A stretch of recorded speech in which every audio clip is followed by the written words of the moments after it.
Dan pagi hari ini kita akan memantau bagaimana warga negara Indonesia kita yang sedang berada di luar negeri sudah terhubung melalui Skype di Kompas Pagi saat ini. Ada Ratri Istania yang saat ini bekerja sebagai researcher atau peneliti di Loyola University Chicago, Illinois, Amerika Serikat. Selamat pagi, Ibu Ratri, apa kabar? Selamat pagi, Mbak. Ya, Ibu Ratri. Ini sore sih. Oh, di sana sore ya, waktu Amerika Serikat. Ibu, kalau kita bicara soal kasus corona di Indonesia, angkanya terus naik, kemudian pembatasan dilakukan. Kalau di tempat Ibu saat ini seperti apa? Di sini pemberlakukan stay at home order ya, sudah berlaku sejak tanggal 9 Maret lalu, dan kemudian masih diperpanjang sampai tanggal 30 April. Jadi kita tetap di rumah. Tetap di rumah. Bekerja dari rumah juga kalau Ibu Ratri? Saya bekerja dari rumah karena posisi sebagai researcher memungkinkan untuk itu. Mungkin untuk itu. Selain Ibu Ratri sendiri, kabarnya ada 2 anak yang sekolah yang saat ini juga diberlakukan school from home. Bagaimana proses school from home di sana? Saya punya anak satu di high school, satu lagi yang kecil di SD ya, elementary school.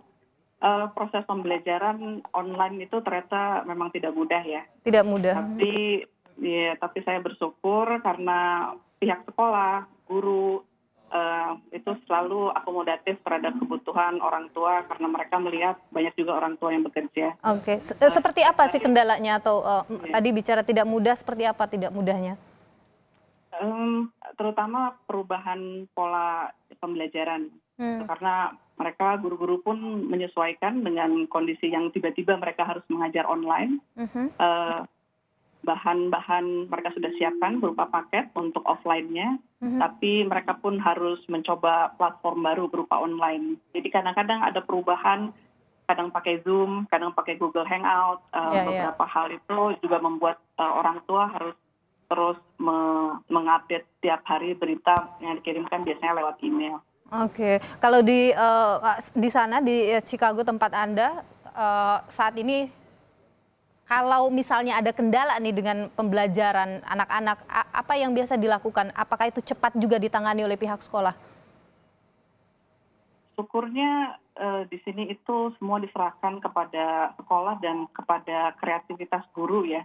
Jadi karena mereka otonom, mereka menyusun ke standar yang paling minimal, tapi selebihnya dipersilakan untuk orang tua mengembangkan. Jadi tidak ada paksaan orang tua untuk harus mengikuti apa yang guru telah sampaikan kepada masing-masing. Untuk mereka yang tidak memiliki misalnya laptop, karena kan online memerlukan laptop. Betul. Atau komputer, pemerintah Chicago itu menyediakan 100.000 laptop, dan juga mereka menyediakan juga sambungan internet gratis atau hotspot, tapi dengan persyaratan mereka memang tidak mampu. Dan saya dengar juga pemerintah Chicago sedang menyiapkan untuk 37.000 tambahan. Itu yang saya pikir bagus ya, karena tidak semua juga memiliki akses. Itu untuk yang tidak memiliki yang dianggap tidak mampu kemudian diberikan bantuan seperti itu ya. Tapi ada mereka itu harus apa yang harus disertakan untuk menyatakan bahwa mereka tidak mampu? Karena kita tahu kalau persoalan seperti itu memang selalu menjadi kendala beberapa negara. Ya, di sini data itu kan semua terhubung melalui namanya ada social security ya.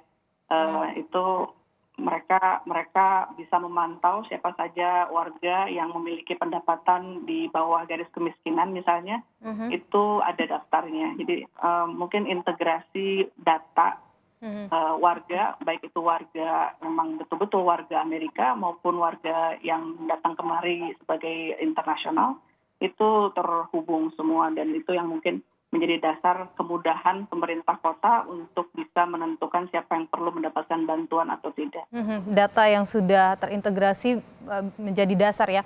Bu Ratri, kalau kita di Indonesia berlakukan pembatasan skala besar-besaran begitu ya, pembatasan sosialnya, di sana juga tadi Anda menyebut bahwa sudah diberlakukan dari mulai tanggal 9 Maret. Bagaimana dengan aktivitas warga untuk memenuhi kebutuhan sehari-hari misalnya kebutuhan pokoknya sehari-hari. Betul. Di sini itu yang diberlakukan adalah stay at home. Artinya hanya hal-hal yang esensial yang diperbolehkan untuk warga lakukan. Kita boleh misalnya belanja ke grocery untuk membeli bahan kebutuhan pokok. Dan di sini pun beberapa grocery itu membuka layanan khusus untuk lansia di pagi hari biasanya, sehingga mereka tidak harus berjubel-jubel dengan orang banyak, dan yang ada di dalam grocery itu hanya beberapa orang. Itu antara lain. Dan kemudian untuk masalah seperti pelayanan kesehatan, kita diperbolehkan untuk pergi ke apotek misalnya, membeli obat-obatan yang diperlukan juga boleh. Selain itu, hal-hal lain seperti urusan perbankan bisa online. Jadi membatasi semaksimal mungkin untuk bertemu muka dengan orang lain. Ada pemberlakuan khusus bagi lansia di sana ya? Iya. Bu Ratri, kita tahu Chicago angka kriminalitasnya cukup tinggi ya di sana. Kalau setelah ada stay at home, pembatasan dan sebagainya, apa ini cukup menurun? Ya, kalau misalnya kita lihat dari angkanya, secara statistik terjadi penurunan karena Chicago ini terkenal sekali dengan random shooting ataupun angka kriminalitas terutama di bagian selatan Chicago. Tapi beberapa hari belakangan setelah pemberlakukan stay at home order ini terlihat terjadi penurunan kira-kira mungkin 13% ya. Itu berita bagus sih. Berita bagus. Walaupun harus ya kita tahu ini masa yang luar biasa ya. Semoga hal-hal positif bisa juga terjadi juga di Indonesia. Ibu Ratri Istania, peneliti, terima kasih sudah bergabung bersama kami langsung dari Chicago melalui sambungan Skype. Jaga kesehatan terus bersama dengan keluarga tentu saja. Terima kasih, sama-sama. Kita mudah-mudahan bisa bertemu dalam kondisi yang sehat dan setelah pandemi ini berakhir, Ibu Ratri.